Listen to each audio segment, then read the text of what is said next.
9, 8, 7, 6, 5, 4, 3.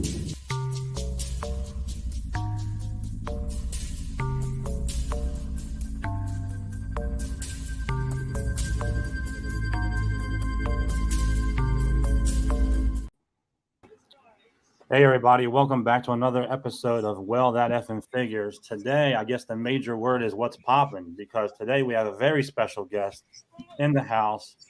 So we're not even going to waste any time. We're just going to bring him right in. Oh, doing it right away? What's poppin'? Come on in. Yeah, let's get right down to business, Get eh? this whole hour with this guy because he's awesome, man. Let's get him in here. So what's poppin'? Welcome. Do you want me to do it? What's poppin', everybody? Nice. Thank you, buddy. Yeah. So how's it going, man? Thanks for joining us. It's good, good, man. Just trying to, get my bearings together. My wife, aka the Thing, had her company Christmas party last night, so I'm like trying to shake the rust off a little bit, as we. I mean, I don't know how old you guys are. I'm pushing almost 40, so getting my body moving in the morning is not as easy as it used to be. I know. I'll be 50 next July, dude. Oh, geez. Wow. Okay. And we went out last night, had a couple drinks, and I'm kind of feeling it still. Yeah, man. A little bit of a headache banger right now, but the body, listen, the mind is still young, but the body tells us otherwise. Oh yeah, man. Yeah, there's some mornings I gotta get company Christmas parties can get pretty wild too. Yeah. You know what? It was so it was actually different because the year before they did like a dinner cruise, which was really nice. This year they did something where it was like a casino night. So so of course I'm like, all right, I'm like, this should be fun. I play Hold'em and blackjack and stuff like that. Mm-hmm. So I sit down at the blackjack table and I swear to God, this dealer just had it out for me the whole night. Yeah, it was unbelievable.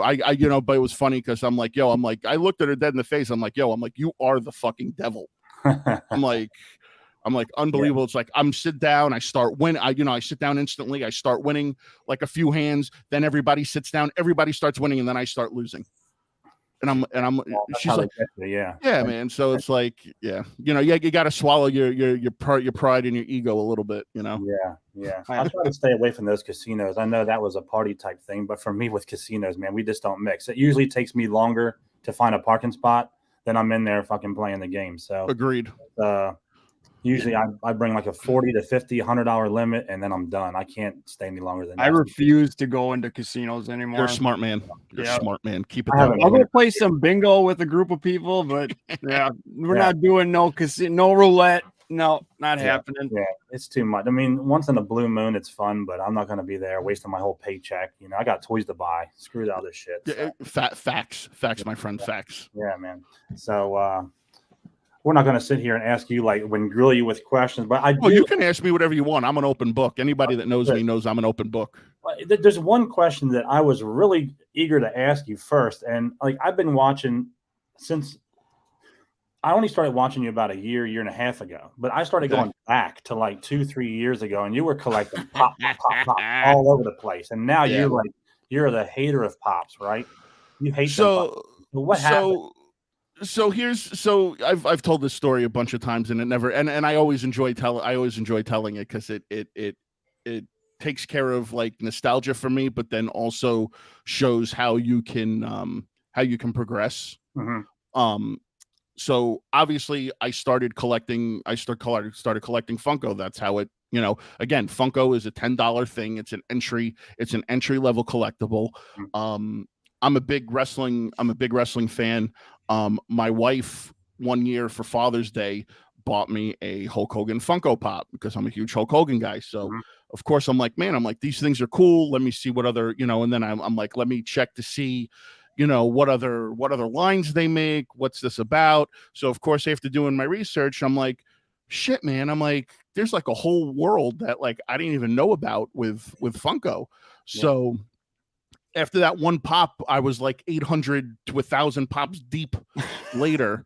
you know, because that's how it is. Yeah. And Down the rabbit hole. you know, and it was fun. It was, you know, it was fun. And, you know, that's how I got, George, who I shared the channel with, was like, hey, why don't you come on and start talking about pops and stuff like that? And I'm like, yeah, I'm like, all right, what the hell? I'm like, I got nothing better to do. Let's have some fun with it. So, I started out doing like news videos about pops, about like stuff that was coming out, getting ready to come out. Mhm. And please don't go back and watch those videos because it's just absolutely horrible. From where I started to where I am now is just amazing. Yeah, that's why I watched. Start because I wanna somewhere. see, like, we're like me and Colin. We're kind of he's been around a little bit longer than me, but we're like Okay. still new. So like when I go back and watch that, I'm like, everybody has to start somewhere. Yeah, And exactly. not that they were Exactly. bad, but I can see how you progress because Yeah. like I was saying to someone else, I was actually a guest last week on Yakking with Yukon, and I believe it came up where he said, since I'm just starting out and everything like that, you got to, who do you watch to like try to progress and get better? So, I was naming you guys, and he was asking me how I get you guys on the show, and I'm like, well, they probably feel sorry for me and shit like that. So it's like, Nah, man. like, listen, but, if you listen, and I've said this on other people's live streams and podcasts, if you go out of your way to reach out to me and invite me to come on, I will make time. That's just how I am, because it's courtesy amongst peers. Yeah, okay, my subscriber base might be bigger than yours, but you're still a peer. Mm-hmm. Right. You still deserve my respect and my professionalism. Yeah, I appreciate that. I don't look at numbers. It's like if you guys are cool dudes, then shit, I don't give a fuck. Let's have a good time. Yeah, man. That's but awesome. Yeah. But back to what you're saying about the pops. So I started collecting them, started having fun, and then eventually it got to the point where you can either do two things with them. You can either keep them in the box or take them out of the box. And I was an in-box collector because I had a lot of expensive ones that I nabbed over time. Mm-hmm. Also, with YouTube, like every other day, just like now with toy hunting, every other day a different Funko channel was like popping up, and it's like, okay, it's like, are these people going to be in it for the long haul, or are they just doing it just to see if they can make something out of it? Mm-hmm. And again, you kind of get lost in the fray. You got to find ways to keep yourself standing out from everybody else, and then also the main reason I got tired of Funko as the corporation from the business end. You go, I don't know if you guys ever try to buy like the San Diego Comic-Cons, or anytime they have a con, they put the exclusives up on their website. Mm-hmm. Either the website would always crash, or it would sell out before you can get to it. Mm-hmm. And it got frustrating trying to support a company that won't fix their issues. Like NECA, like NECA's got, had issues with bots, and now they've done it to where, if they put a pre-order up, they put it up for a week, so everybody has a chance of getting it. So it's like, there are methods of fixing things. They just choose not to fix it. And to me, that just shows that they don't care about their customer, and their bottom line is only the dollar bill, which again, that's the case with most companies, but still. So I got frustrated. I told them I wasn't going to give my money to them anymore. So what did I do? I took all my Funkos, sold them off privately amongst people that I knew from the community and whatnot. I took all that money and then I reinvested it into buying figures, getting into the figure game. Okay. And I'm glad I did that, because I enjoy the figure game way more than the Funkos, because again, there's so much stuff you could do with figures, and the quality of some of the figures, and it's a lot more fun to do. You could do figure photography, you can do stop animation, you can be more creative with them. Yeah. So spinning off that question a little bit, I also noticed that you had a different like crew that you would go out with back then. Yeah. You Those know, guys like stop collecting or so some of the guys just stopped. So like you know, so like there was you know, me and you know, Sergeant Funko, um and then there was you know, our buddy Joe, another buddy of ours, Jeff, and then you know, P2, you know, P2 would make an appearance every once in a while. But like those, yeah, like a lot of those guys just kind of like, you know, slowed down and stopped doing their thing. You know, Mike's been with me probably the longest out of everybody. You okay. know, my buddy, just a geek from the 305, he kind of slowed down a little bit as well too. I mean, he hasn't put out a video in a hot minute, but Yeah. you know, but yeah, I mean, again, you know, people come and go, you know, and whether it's you know, personal reasons or just you know, things happen amongst friends, you know, that's, you know, there's a lot of people who come and go in your life in this hobby. Right. Yeah. Definitely. Colin. Yeah. Did you have something, Colin? I didn't mean to interrupt you. I forgot what I was going to say now. I'm a Oh, it'll come back to you. Don't worry. It'll come back. Yeah, that's cool because I look back and I was like, man, so a lot of things have changed since you've been doing this. So that's why I wanted to ask that Yeah. question. Do you do anything else besides collect? Like, is there any other hobbies that you have? Like, I'm like I said, like I'm big into pro wrestling. me too. So I did make an attempt at starting a wrestling podcast. Mhm. You know, but bouncing back and forth between my actual 9 to 5, Mhm. doing stuff for MCE, and then trying to do that, and then balance, you know, my family life too. It's like Yeah. it's a lot to undertake. So I mean, eventually I'd like to get back to try to do the wrestling podcast because I enjoy doing that. You know, again, that's, you know, that's my wheelhouse. Mhm. Again, I've watched wrestling since I'm a kid, so I'm, Yeah. you know, like an encyclopedia of like knowledge for Yeah. pro wrestling. Yeah, me too. I love wrestling. I always have since You know, 1978, dude. yeah. Love I it. mean, you know, I also collect a little bit of sports memorabilia, mostly New York Yankee stuff because, you know, I'm a huge Yankee fan. I mean, that's really about it, man. I mean, you know, I used to actually play a lot of sports, Mhm. and my body has not held up and been kind. You know, aging hasn't been kind to me over the years, so I've got a lot of ailments and surgeries that are needed that I've been brushing off for years. So it's just, you know, Right. Yep.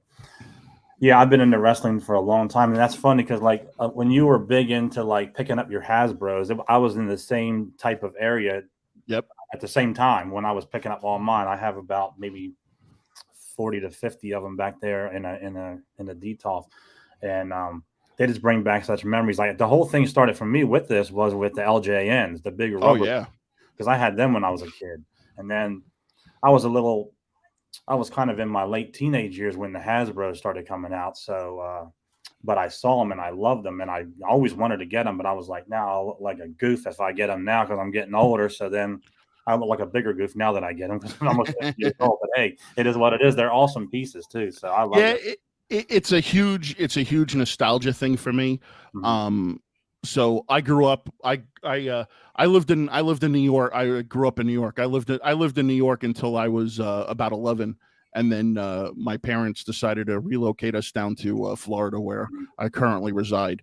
But I remember as a kid, you know, going, you know, in New York, my parents taking us to the store and seeing the Hasbro's on the shelves, and you know, every time we went to the specific store, you know, I knew if I went with my dad, it was an instant purchase that my dad was going to buy it for me. My Yeah, mom, on same. the other hand, my mom was like, no, you don't need another toy, you know? So it's like, Yeah. you know, but anytime I went with my dad, I knew it was a given thing. And again, you know, getting it home, opening it up the box, and, you know, playing with all the other wrestlers. It's just, you know, it, it takes you back to a simpler time in your life where you had no responsibilities. Exactly. You know, you didn't have a care in the world. Yeah. You know, it puts you in a great frame of mind. Yeah.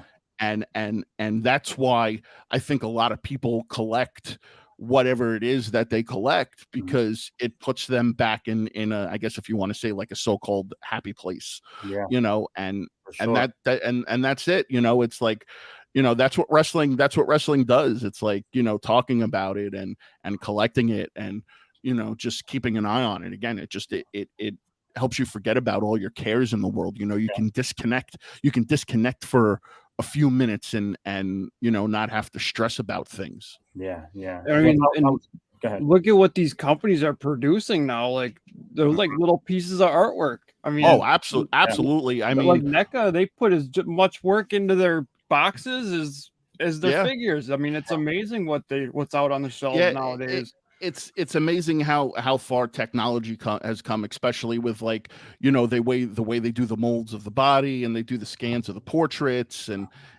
all that stuff. And it's like, technology is going to be evolving. I mean, listen, I don't doubt it.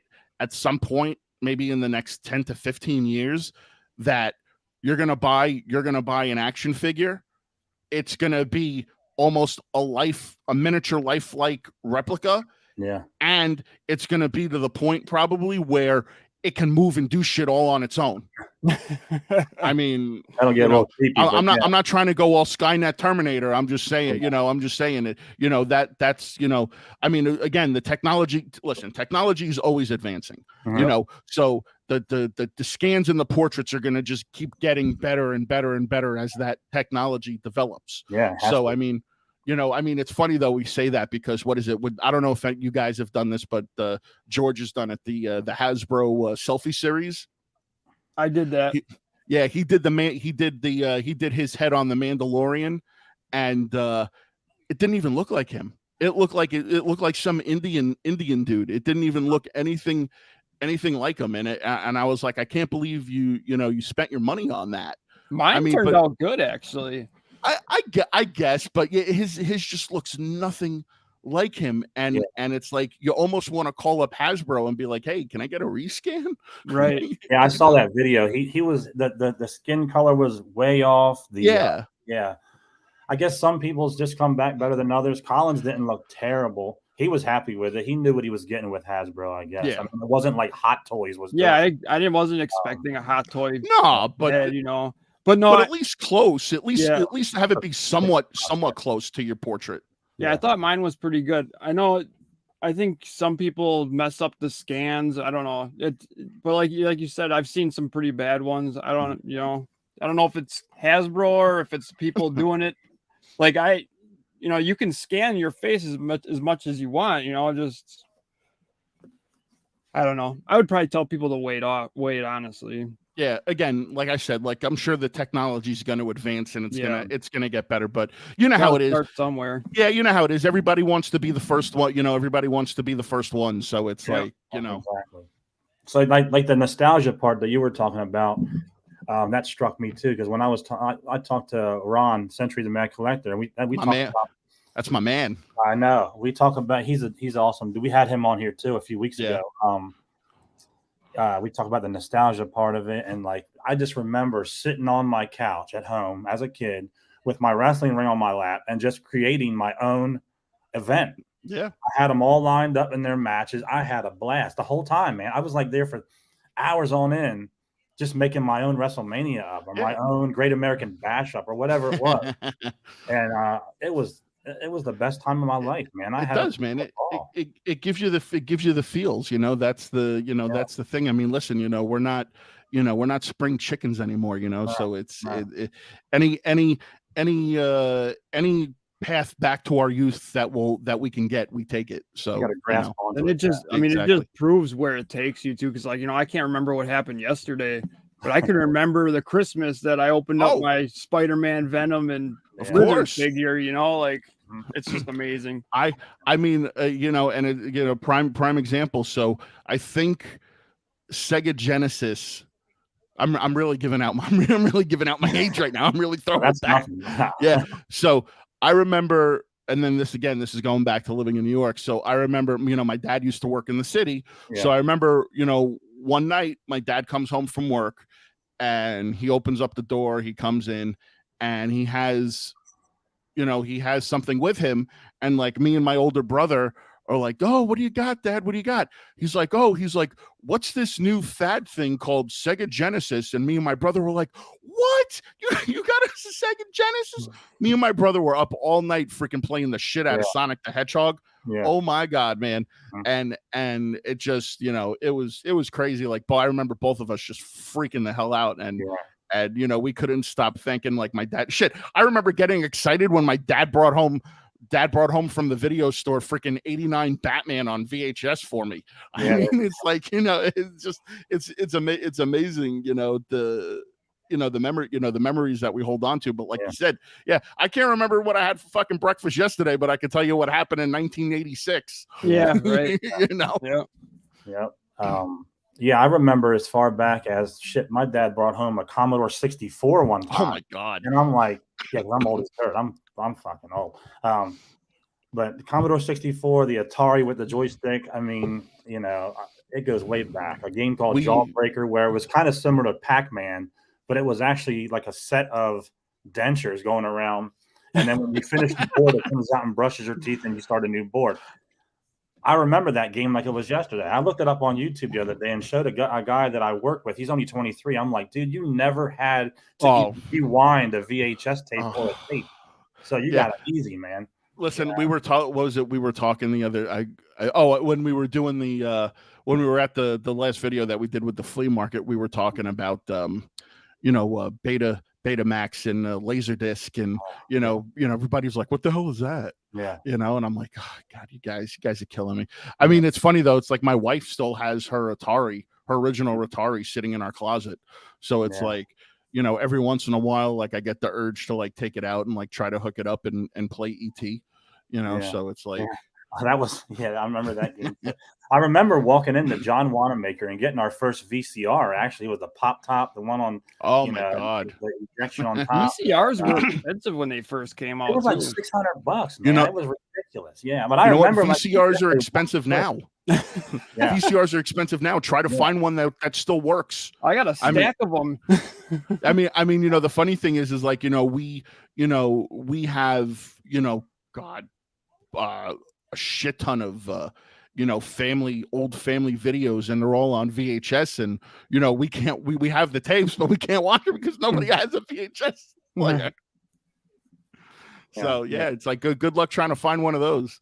Yeah, but all that shit, man, it's just like I can just see it in my head, man. Some of the things when Dad, and that's why people do, and that's why people collect. Yeah, it's awesome. I'm amazed at how many people don't like know this stuff is like out here for people. Like my gremlin behind me, people are amazed when they see this thing. Like that's the NECA one, right? Yeah, I think there'd probably be a lot more people collecting this stuff. They knew about it. Mm-hmm. And it's and it's funny too, because it's like, I try to get my kids to watch a lot of the stuff that I watched growing up.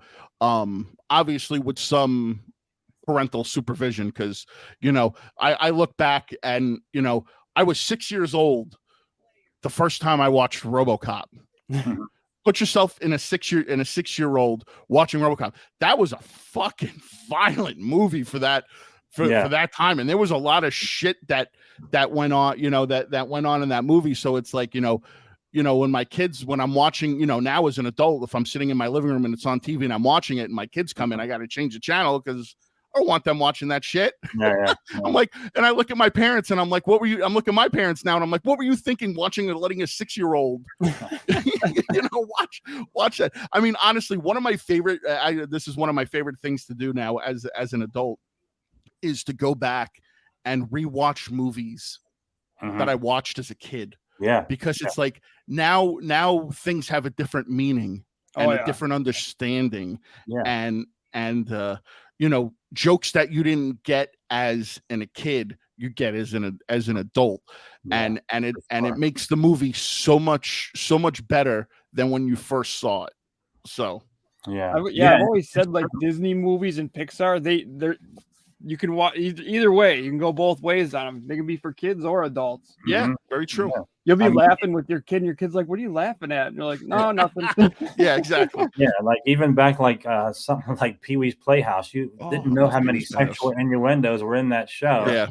Then, but now you look at, not that you do go look at that, but I mean things like that. You go back and you're like, wow, they got away with that back then. But most of the best TV shows and movies were from the 80s and 90s. Absolutely. My I totally opinion. totally agree, hands down. Now they don't have any originality. It's all a remake or a Yeah. this or that. Yeah, You need something original, man. It's like They got to be so worried about what they say, and yeah, I mean, the Yeah, pussification of America and all that crap, you know. So it sucks. It sucks, to be honest with you, that there's very little creativity left in this world. People can't come up with anything right. original anymore, and it, and then when they try to remake, an old movie, it's like, either it's okay or it just bombs. It's not like, oh my God, this remake was amazing, congratulations to them on doing it right, and that's never the case. So it's like it sucks, man. And especially, I'm a huge movie guy too, so it's like I just hate, like, all these Supermans that they've remade. The only Superman that I've enjoyed was the one that Henry Cavill did, because I thought he was very close to Christopher Reeves. Look at all the Batmans that we've that we've gone through. I mean, listen, people could debate this till they're blue in the face. Keaton is the best Batman of all time. I mean, that's just the way I it agree. is. I've said that before. Yeah. I wasn't a fan of Christian Bale because I didn't like the fact that when he was talking, he sounded like he had marbles in his mouth. Val Kilmer and George Clooney, I mean, like, God help us all for that. And then, and then Ben Affleck was actually not that bad. I would put him below Keaton and above Bale. But as a Batman, I thought he was a better Bruce Wayne than he was a Batman. But man, it's just, some of these recast things, it's like, and then the movies itself, it's just it's horrible. Because they just want that for sure moneymaker, exactly. It's all about the name. If they have a name that they know is gonna make money at the box office, that's what they'll go with. They don't want to take that risk and that chance. Yeah, I tell these guys all the time, like, I lost so much interest in all the Spider-Mans and Batmans that I couldn't keep track, and it was just too much. And the Spider-Mans were okay. I was okay with the Spider-Mans. I like Tom Holland. If I had to choose between the three as the best Spider-Man, I kind of like Andrew Garfield over the other two. Okay.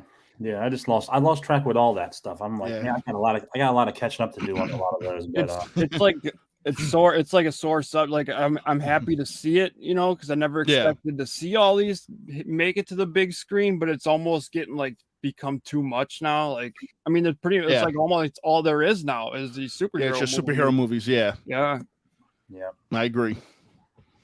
I want some new, like, Seven or something, some murder mysteries or something. Yeah, you want just something original, original, just to cleanse the palate of all like a real stuff. 90s style thriller movie or something. Yeah. Oh yeah. You don't get that anymore. You don't get that where you're at the edge of your seat anymore. It's everything's so just bland. Up until, like, I'm a big horror person and I love all the old slashers. And up until about when Saw came out, there was really nothing. And then now that Terrifier came out, Terrifier 1 and 2, I've seen to latch onto that more because it's actually bringing it back to what a slasher movie is. Beating the living shit out of somebody, ripping their arms off, doing all. I mean, it's just ridiculous what you see in these movies, and it brings it back to like the originals. Well, not the originals, but like the Friday the 13th and whatnot. But yeah, I can't relate, unfortunately, because I've never really been a horror guy. I obviously, those movies used to give me nightmares as a kid, so it's like now I just even as an adult, it's like I just never had any interest in sitting down and actually watching watching one. It's like my wife's into all that shit, and she's like, "Why don't you sit down and come watch me?" I'm like, "Nah, I'm good." Yeah, yeah. I'd sit down there as like probably younger than I probably should have been watching some of those in complete dark with just a movie on by myself, and I was a little.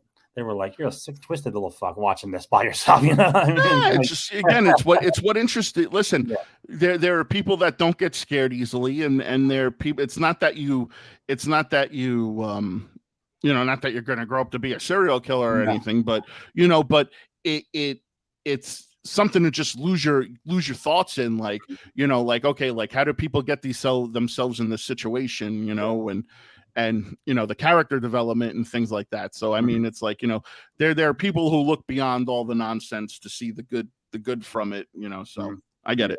Yeah. What's your favorite piece of it could be memorabilia, your sports Yankees things, or your toys? What's your grail? What's That's your a favorite thing? that's a hard ask, man.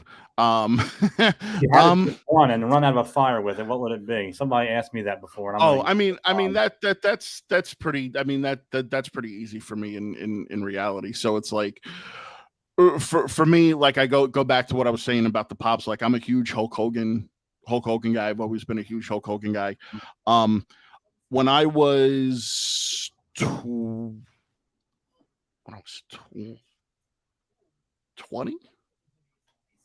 I think I was 20. I drove 4 hours to Tampa because Hulk Hogan was doing a signing at a Walmart in Tampa, and the book, his book Hollywood Hulk Hogan, had just come out, and I read that. I bought that book. I read it front to back, and I got in the car with my buddy. We drove the 4 hours to Tampa, and that was the first time I ever got to meet Hulk Hogan, and I was like just so anxious because it's like, people always say that you should never meet your heroes, and that was the total opposite. That couldn't have been further from the truth. yeah. I got up there and he looked at me. He's like, "Hey brother, how you doing?" And I'm like, and I'm like, "Listen, I'm like, before we dive into moving me along, I'm like, I just gotta tell my story." So like I told him, growing up as a kid, I looked up to him, and I remember when Earthquake put him out of commission, and I wrote him a letter in crayon, and I got back an autographed 8x10 for doing so, and just telling him about the training, saying your prayers, taking your vitamins, all that stuff, and it was just and to see the genuinity on his face of like, wow, like like I really as big of a person as he is and a big of a star he is, you can tell that he was like taken back by like, wow, I can't believe after all these years people still feel this way about me. Yeah. And it was great to see that on him, and he couldn't have been any more kinder and genuine, and he was signing everybody's books, Hollywood Hulk Hogan. So he asked me what my name was. I told him what my name was, and I went around and I took a picture with him, and then he signed my book, and he goes, "Listen," he goes, "it was a pleasure meeting you." He's like, "Thank you for supporting me all these years, and standing behind me." And I'm like, "Listen, dude," I'm like, "I bleed red. I'll always bleed red and yellow." So, and it's like, you feel weird saying that shit, Yeah. So it's like, so I get out of the Walmart, and my friend opens up his book, and he's like, "Oh, what did he sign?" I'm like, "What did he sign in yours?" And he goes, "He just signed it Hollywood Hulk Hogan." And then he goes, "What did he sign in your book?" So I opened up my book, and it says, "To Seth, my number one fan, Hulkster."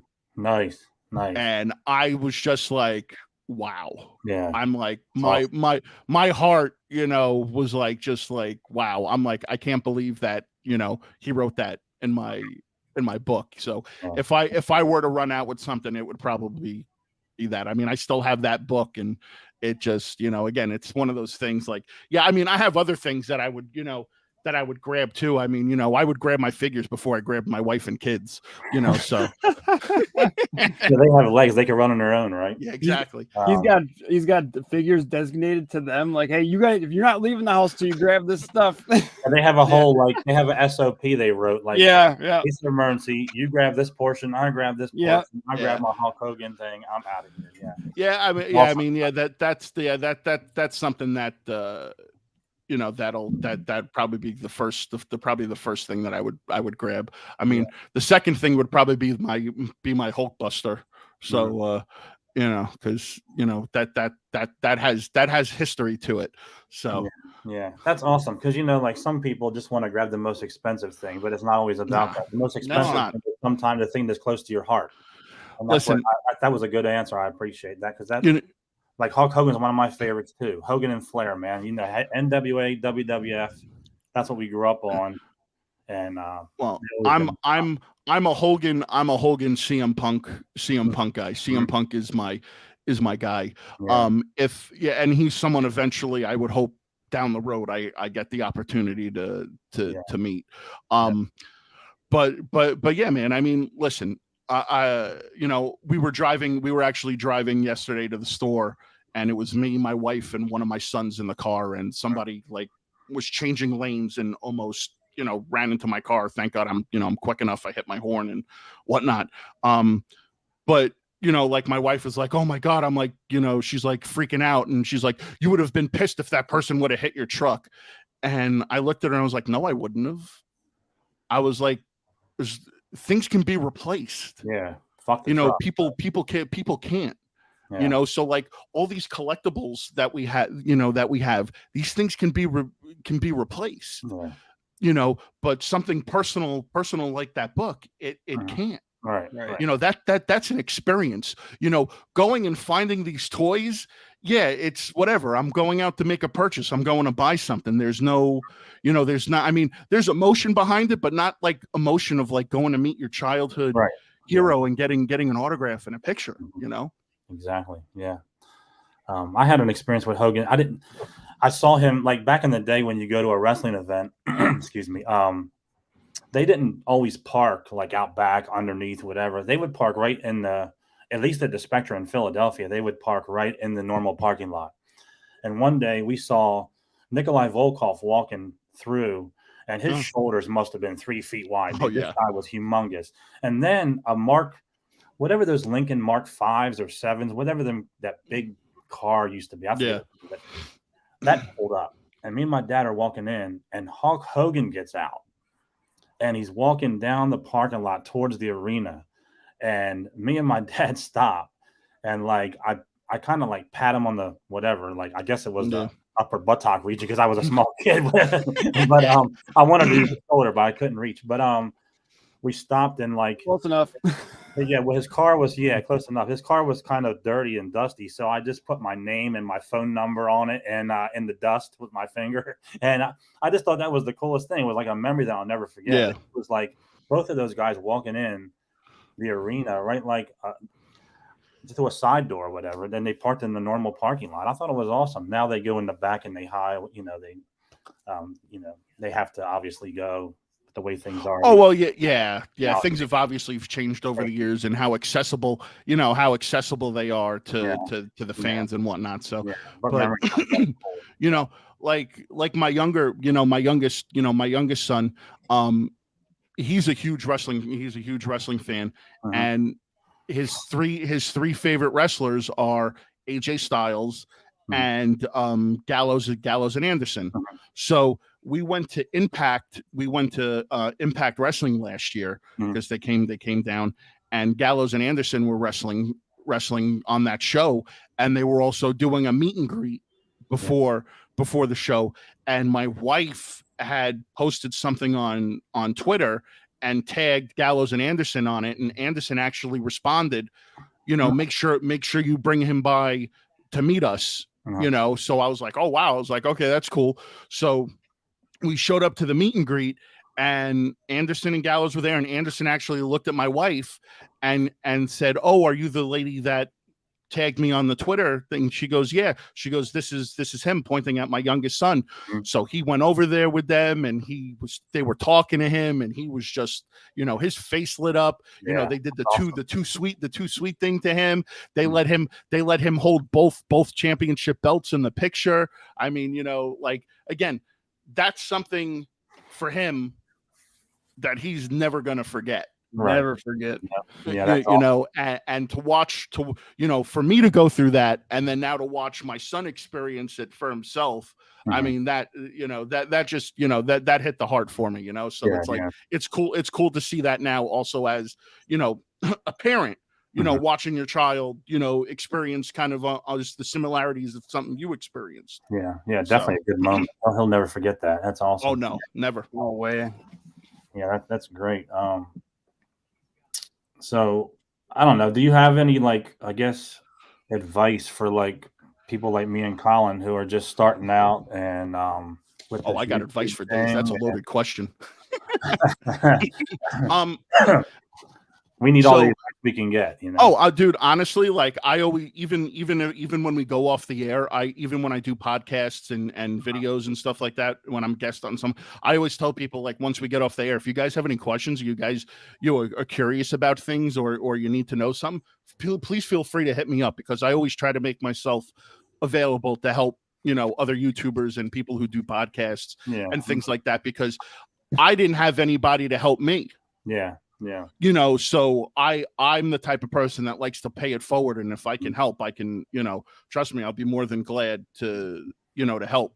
So I know that's true, because I have messaged you before, and yeah, I've asked you things, and you have been very respectful, like a lot of the guys have, and that's very, very appreciated. well, I mean, listen, we all sorry, Mhm. we all start somewhere, Yeah.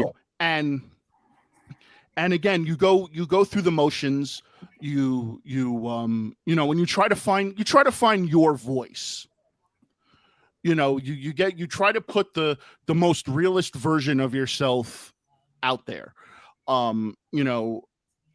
It took me almost 2 years of doing YouTube to finally find my voice. Mhm. And when I did, that's when things really started to take off, to take off for me, because people are like, wow, like, this guy's like really, like, putting himself out there for the world, to see. Mhm. The best advice I always tell everybody, when you're starting out, pick a day. Mhm. Pick a day and make sure you drop a video always on that day and at the same time. It builds repetition. That's when people can expect, that's the day that people can expect your video. They know what time it's going to drop. Repetition is key. That's one of the things. The other thing is just be yourself.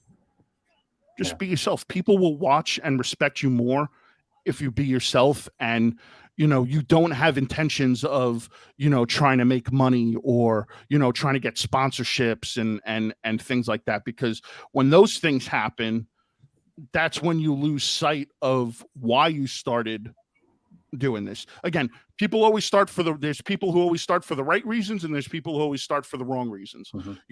And you'll see, longevity wise, a lot of the people who are still in it, they started it for the right reasons, where a lot of people that aren't doing it anymore thought they were going to get rich quick, and they didn't, and they decided to give up, or just family and personal stuff might have gotten in the way. But you see the longevity of the people who are really into it.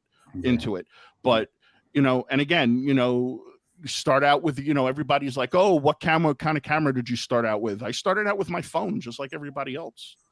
And as time went on, I upgraded my equipment, I upgraded my cameras, I upgraded my computers, and did I want to spend the money? But did I want to put out better quality content for people to watch? Of course. If you're taking the time to sit down and watch me, the least I can do is put out the best possible content for people to watch. Yeah. Yeah. You know, and again, just being yourself and having fun with it is the real key. Again, because once it stops being fun, then it becomes, you know, stale and stagnant. And then and you know what?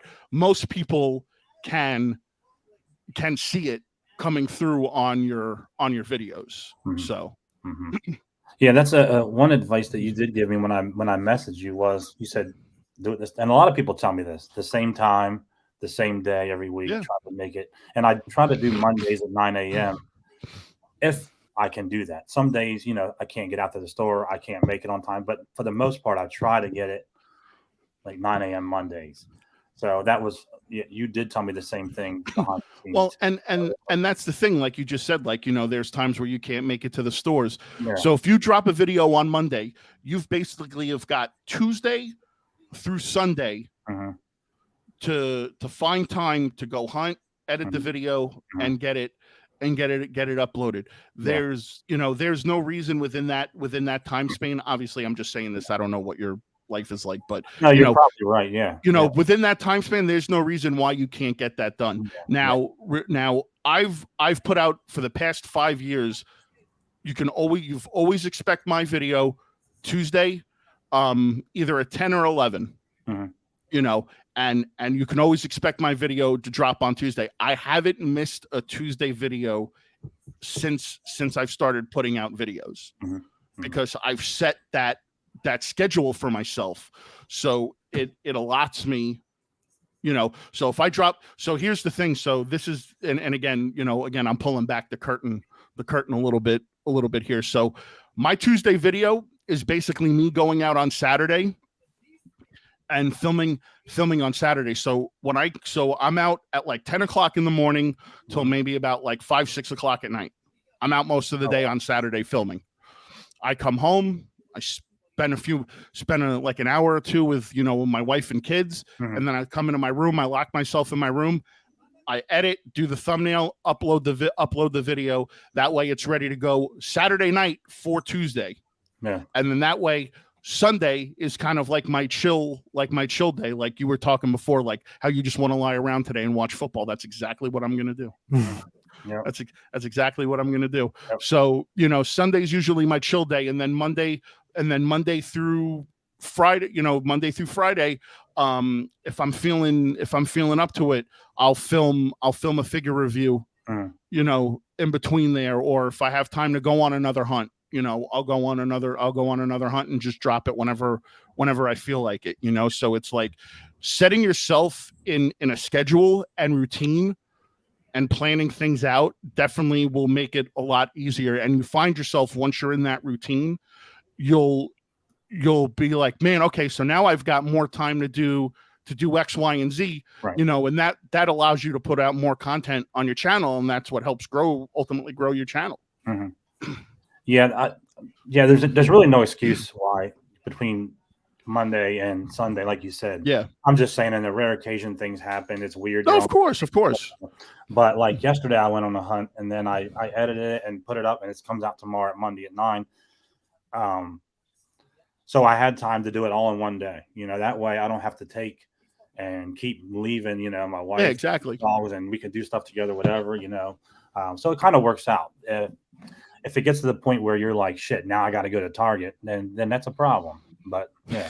So the only thing that screwed up like any of my toy hunts is like you'll get those weeks or months where it's like dry out there, you know, and it's like, do I want to show people empty shelves or you know? Well, and that's where your personality comes through. That's true. Yeah. You know, that's where you have your make or break moments, you know, because, you know, do I really enjoy going on toy hunts by myself? No, I rather go with my friends because that's what makes the videos more entertaining because we all play off of each other, you know, well, you know, but when I've got to go by myself and the shelves are empty and I'm not finding anything, it's like, I know in the back of my mind, I'm like, all right, I got to find a way to keep the people, you know, keep the people engaged while while they're watching this. So it's like, that's why when I'm like, if I go, the shelves are empty, I'm like, hey, we're at fucking Walmart again, or what are we going to expect? Fucking empty. It's like you go in there, disappointed, so it's like, when you go in there and there is nothing there, you're already disappointed and you're already frustrated. And then you just vent your feelings. Like, I can't believe, Walmart keeps their shelves like this. And, it's like, you got it, and it, again, and that's where the personality, where your personality shine. That's the opportunity for your personality to shine through.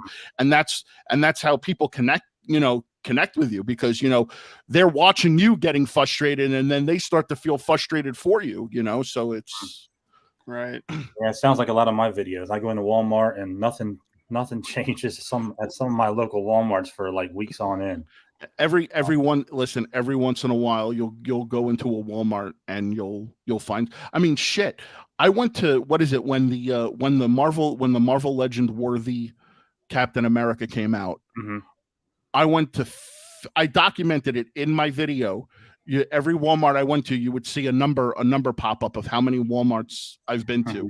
I went to 15 Walmarts before I found that figure. And people were like, wow, like you were really dedicated to find that figure. I'm like, well, Captain America's my guy. Yeah. I'm like, why not? Right. Yeah. So it's like, so it's just, again, and people, and then again, there was the payoff of when I found it, and like I started filming myself dancing in the middle of Walmart, because I was so excited that I found it, Yeah. Yeah. There's nothing better than finally finding that. Yeah, exactly. Figure, I remember some of the most entertaining videos I've watched of yours when you could not find Sting. Oh, and you were like, and you were like, I got to find that Sting. I got to find that Sting. And then I think, if I'm not mistaken, somebody traded you one or got you one. Yeah. And then my buddy all over the place too. If I remember. Yeah, it was funny because it's like once I got it, then it started showing up everywhere, and I was like, exactly, fucking Sting. Yeah, that patience pays off. I was actually like, oh shit, I found a Sting before Steph. Like, I can't believe it. Yeah. Well, and like that's the funny thing too. Like, like I don't know how you guys are, but I get people ask me this question all the time because they see how many Targets and Walmarts and other stores I go to. I am not a big fan of pre-ordering stuff. Oh, it sucks. I'm not to me that pre-ordering destroys the hunt. Mm-hmm. Then what's the point of putting out a hunt if you're going to pre-order stuff? Mm-hmm. Right. The whole point of the hunt is going to find it in the stores. So it's like, people are like, oh, aren't you afraid you're gonna miss out on it? I'm like, if I can't find it in the store, then I'm not the fucking toy hunter I claim to be. Yeah. Now there are exceptions to the rule. I have pre-ordered stuff in the past because I know it's going to be a hot item, and the odds of me finding it in the store are slim to none. Because again, I don't know what you guys' areas are like, but where I live in my area, it's highly competitive with other collectors and people who like to resell. Okay. So, I have a lot of, I usually try to cover as much ground as I possibly can to make sure that doesn't happen. But if I know it's something that's going to be extremely like a hot item, like I'll pre-order it. Yeah. The only other thing about pre-ordering, if it's something that's never going to hit a Walmart or Target. Oh, absolutely. Yeah. There's certain things that just are not going to go ever to those kind of stores. So in those cases, that's what I try to do. Like, excuse me, there's like a 5-inch Art the Clown from Terrifier. This figure you put in the refrigerator or you spray with water and the blood shows up. That's no shit, cool. That's awesome. So I pre-ordered that. It's $19.99. It's not a big deal. It's just a little horror figure to go with my collection. But something like that, I don't know where I'd ever find that besides online. So when it came up for pre-order on Big Bad, I just did. I did it this morning actually. I hope my wife can hear me. Well, again, and when it's something that you desperately want, and you don't want to take the risk, like the CM Punk, the CM Punk figure, the AEW one, the I didn't take any chances with that. Yeah. I pre-ordered it from ringside Mhm. because I was like, yeah, I'm not risking missing out on that. So Yeah. it's like I had to, you Yeah. know, and and again, like there's stuff that, I just live and let be. And then, if I know again it's gonna be a hot item, then yeah, I'll pre-order it. But that is honestly very few and far between that I do that. So I would say 98% of the time you eventually find it anyways. You might not be the first to find it, but eventually you find it. I mean, I don't care about being the first. I don't Yeah. give a shit about that, to be honest with you. I just want to find it. I don't Right. really want to pre-order anything. Like he said, I'd rather not. Well, and nowadays the way pre-orders work, you get it later than you end up finding it before your pre-order comes anyway. Exactly. I mean, there's new Star Wars that just came out. The new boxes. Those I've heard people pre-order those, and they got theirs like early in the year this year, and they're just now hitting the stores. It's kind of weird. Yeah. Yeah, and well, again, companies are still dealing with distribution issues from from COVID and things like that. So, things that, we normally get ahead of schedule now, they're behind because they've got to deal with the stuff going, whatever, how long it takes to get from point A to point B. Once it gets to the port, once the company gets it, then they distribute it. So it's things move at a little bit of a slower pace than they were in the past. But yeah, man, I mean, it's like, again, I enjoy finding stuff out in the wild. I don't like pre-ordering, and the other reason I don't like pre-ordering is because I don't want to have to pay for shipping. Yeah, that's the one. Not that I'm trying to be a cheapskate or anything. I just, I don't want to pay for shipping. Oh, and then half the times you get it and the package is ripped or like. Yeah, exactly. I rather find it in take my chances and finding in the store, and at least the card being in decent condition. Yeah, that's true. Like unless you said, you're eventually probably gonna find it. I mean, Big Bad Toy Store. I mean, they do it pretty. I mean, $4 for shipping. You can do the pile of loot. That seems reasonable. That's very Big Bad Toy Store is very reasonable, especially if you buy in bulk. Like here's the thing. So like I shop AEW.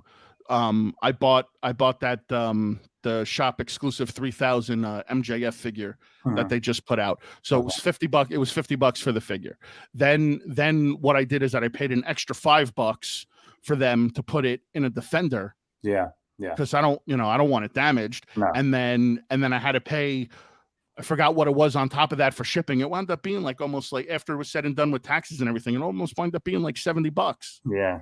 For something that's really supposed to be like a $20 figure. Yeah. Right. Yeah, that sucks. Yeah. But so the chances of finding one in the store, if they even get to the store. You're not going to find that in the store. The only place to get it is online. Yeah, the only way to get that one is online. But even some cases, I mean, I've come across 2 chases of AEW in my time hunting, and I guess that's more than some people have gotten. But I'm right there with you. I've only ever come across two in the wild. One was the unmatched Series 1 Darby Allin, and then the other one was the Series 9 Thunder Rosa chase.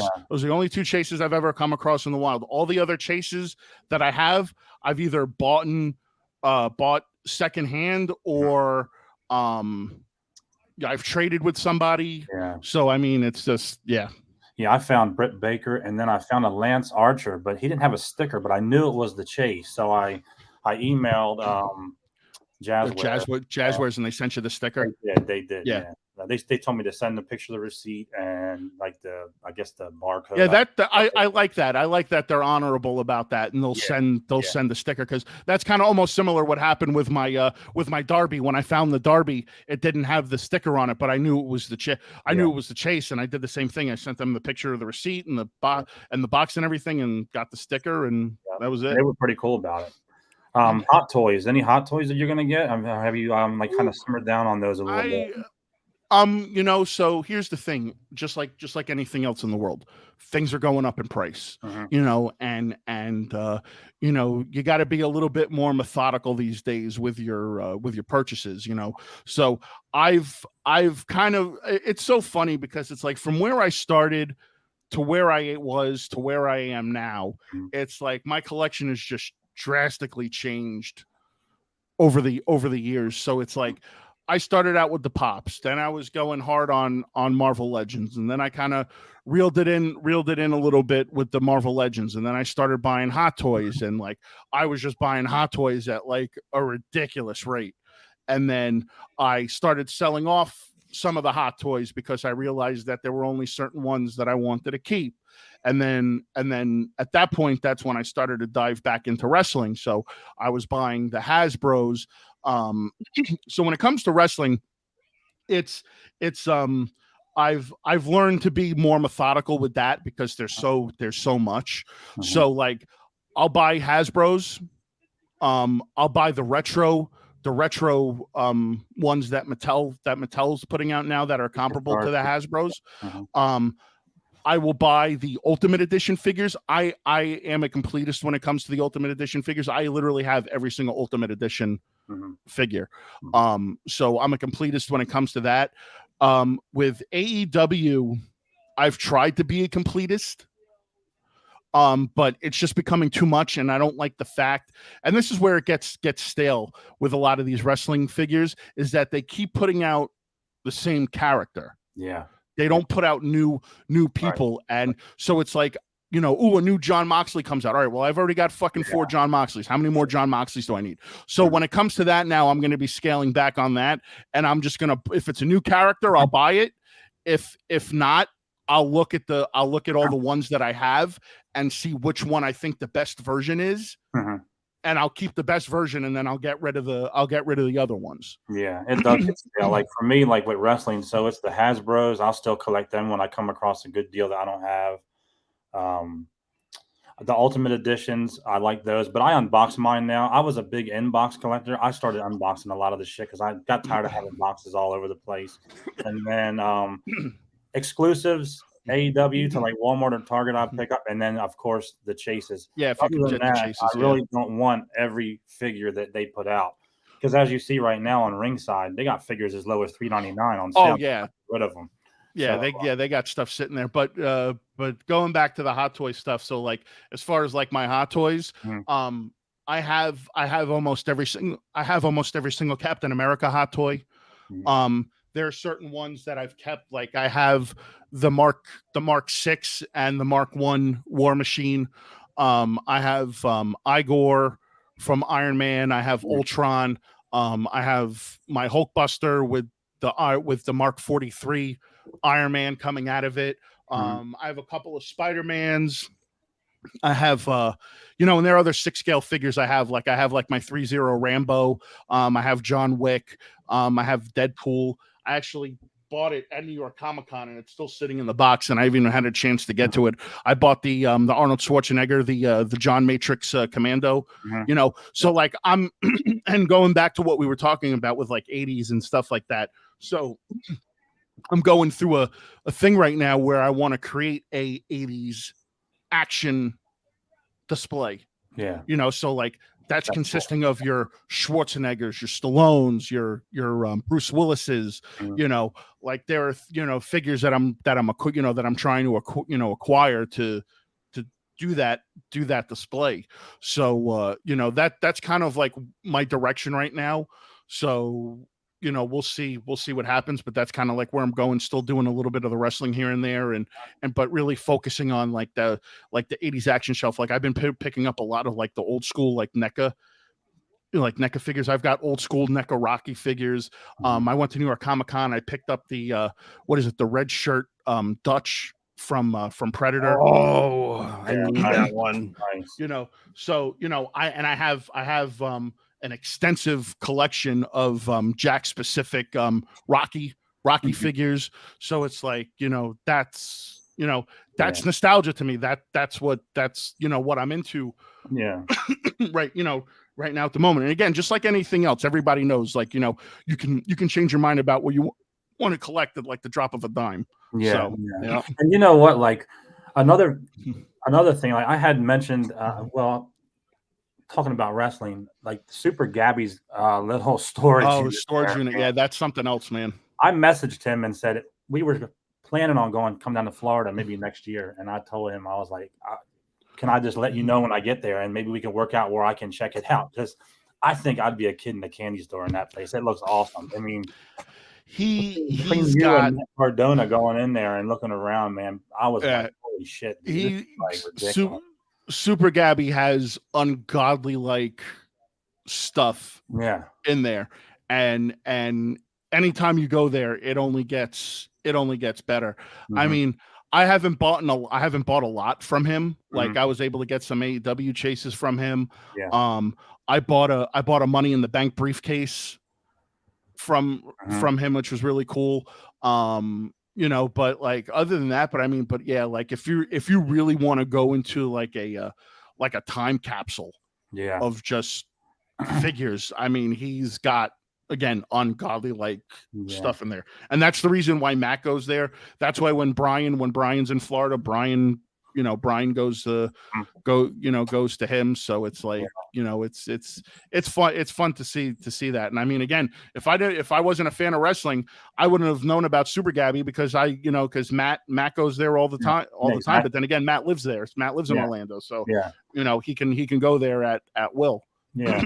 So we're planning to go to Disney World again, maybe this year. So if we do, excuse me, I'm going to try to hit him up and try to check that out. There's a lot of good places to hit up in Orlando. So if you do go, let me know and I'll recommend some places, places for you. Thanks. Are you going to ICCC this year? Do you think? That's questionable. There's a lot of things that are questionable and up in the air at the moment.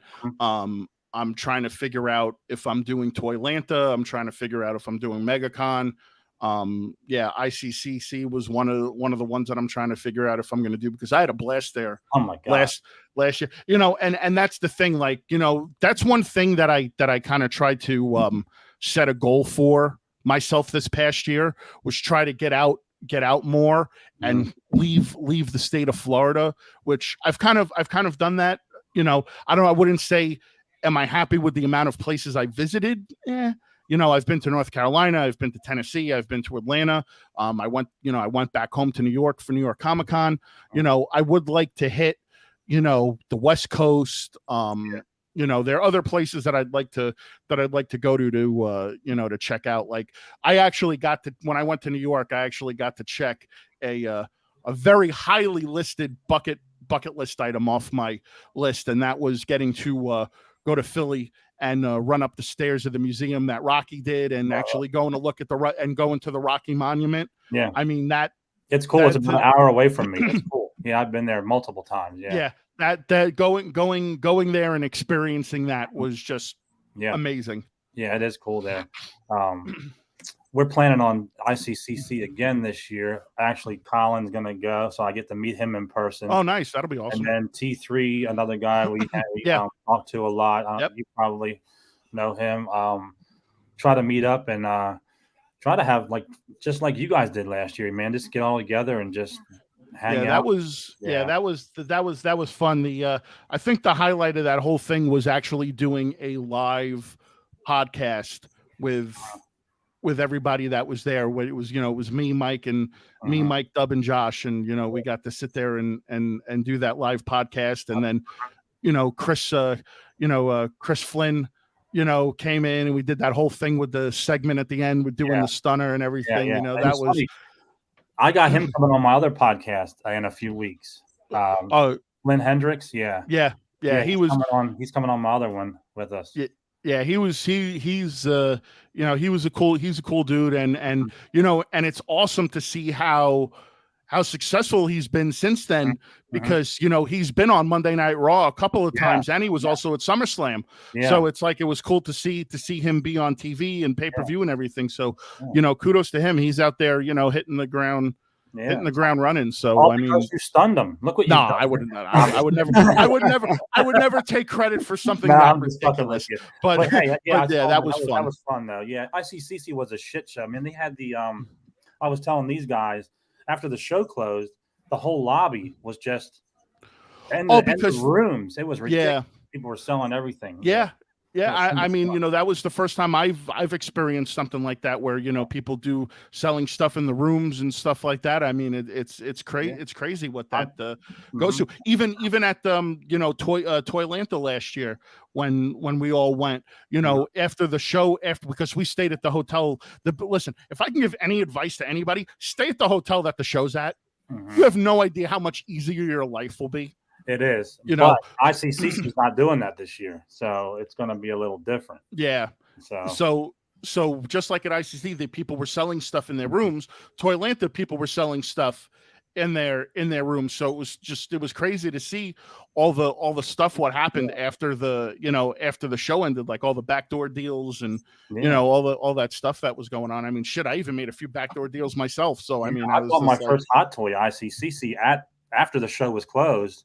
Yeah. And I was like, man, they got some of the shit out here is like, I want more than the stuff inside. It was crazy. Yeah. And then I went to, I forget the name of the store. You guys went there too. I forget the name of it. Totally Rad Toy House. Yeah, totally. Yeah.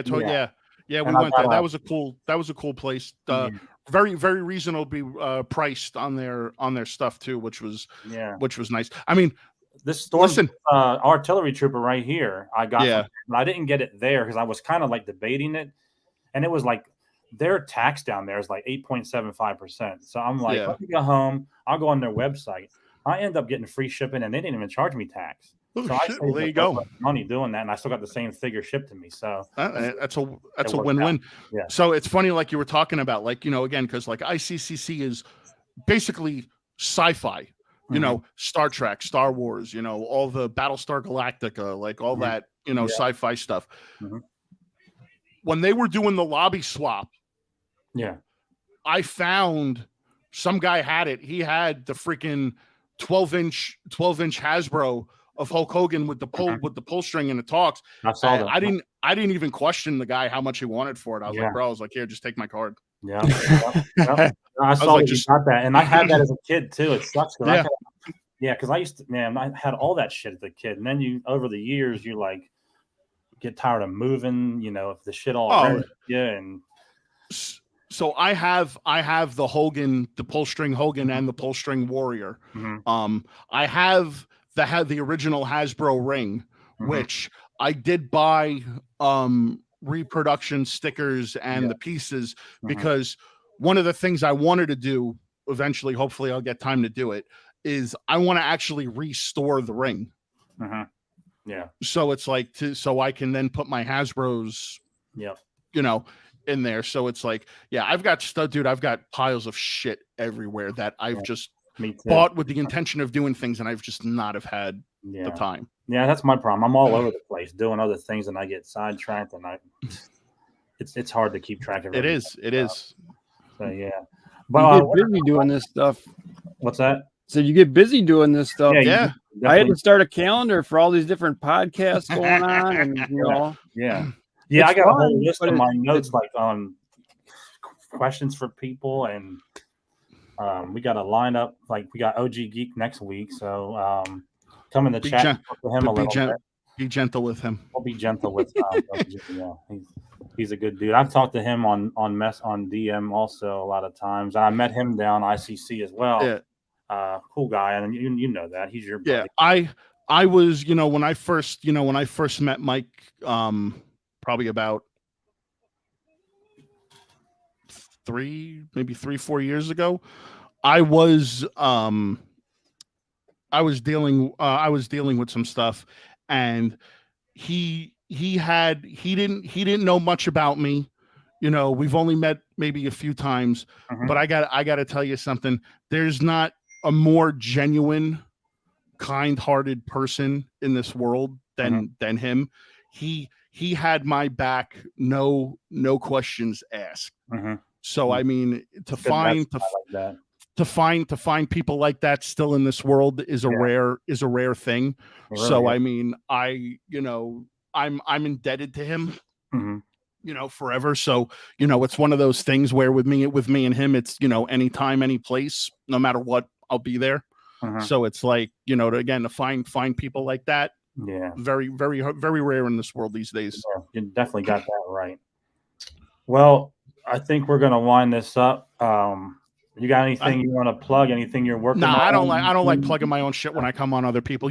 Listen, for everybody that's watching, go check out these guys. These guys are fun guys to talk, fun guys to talk to. Like, and again, like, I didn't even realize it's already been an hour and 13 minutes already. I'm like, shit, man. I'm like, we were having great conversation, and that's what makes for the best shows. Just you get lost in the conversation. I mean, you guys did a great job, and I appreciate you guys inviting me on, and I wish you guys the best of luck and all the continued success in what you guys are doing. Yeah, I appreciate it. And anytime you want to come back on, let me know. I am always down for a good conversation. So anytime you need someone to fill that void, please feel free to reach out. And I'll message you about wrestling too sometimes. I watch that shit all the time, so that's good to have somebody else to talk to about that shit. Listen, you guys, like I said, like I always make myself available to everybody that reaches out to me. Like, and I don't know how other people are, but like if you take the time to message me, I'm gonna message you back. That's just how it is, because it's like I want to be treated the way I want people to treat me the way I treat I treat them, and that's just it's just good rule of thumb. That's all. Yeah, and we'll definitely pass that on as we get somewhat popular. Hopefully, we will do the same thing. We're not going to let our heads get too big, so we're going to do the same thing if anybody reaches out to them. Listen, again, like I told you guys, there are some out there. just have fun with it, man. That's all you guys got to do. Just have fun with it. Be yourselves. Enjoy each other's company. Enjoy the guests that you have come on, and and that's it. Because ultimately, at the end of the day, it's about having a good time and connecting with good people. So yeah. Well, I can tell you right now, I definitely enjoyed this one, dude. I have really had a great time. Like you said, it went by so fast. Yeah. Nice to finally meet you. Oh yeah, great to talk to you guys as well too. Yeah. Definitely keep the lines of communication open. Definitely. Definitely. Appreciate it. Thanks again. Thanks everybody for coming in here. We had a few people check in, but next week we'll have OG Geek on the show, and that's it for this Sunday on Well That Effing Figure. So Seth, appreciate it. What's popping? Yeah, man, I had a great time. Thanks again. No, I appreciate it, guys. All later. Yep.